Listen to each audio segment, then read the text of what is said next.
कहिले कबीर नाना कहाँ तोरा घर है, जो ही नार दाया करे उहे नार नार है। कहिले कबीर नाना कहाँ तोरा घर है, कहाँ तोरा घर है, कहाँ तोरा घर है। कहिले कबीर नार कहाँ तोरा घर है, वही नर दाया करे उहे नर नार है। कहिले कबीर नार कहाँ तोरा कहाँ तोरा घर है, कहाँ तोरा घर है। कहिले कबीर नार कहाँ तोरा घर है, जो ही नर दाया करे उहे नर नार है।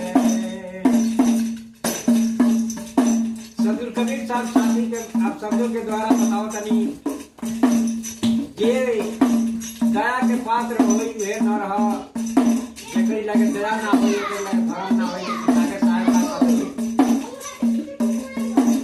दाढ़ी के बढ़ावले से कौन नरतर है, कौन नरतर है। दाढ़ी के बढ़ावले से कौन नरतर है, कौन नरतर है।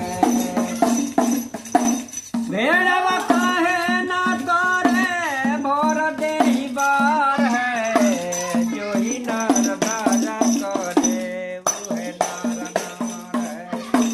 जो ही नर दाया करे उहे नर नार है। कहिले कबीर नार कहाँ तोरा कहाँ तोरा घर है, कहाँ तोरा घर है। कहिले कबीर नार कहाँ तोरा घर है, जो ही नर दाया करे उहे नर नार है।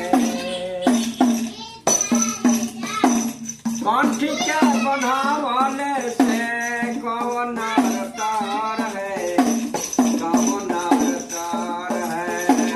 कंठी के बनावले से कौन नरतर है, कौन नरतर है।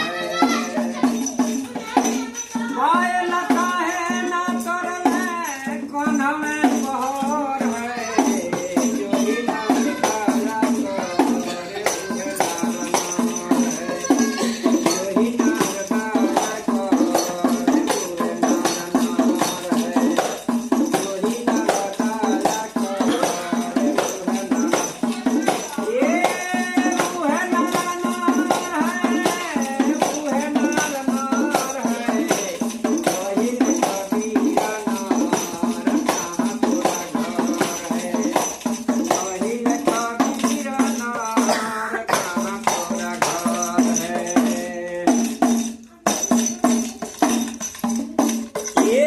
पानी में नहाइले से कौन नरतर है, कौन नरतर है। पानी में नहाइले से कौन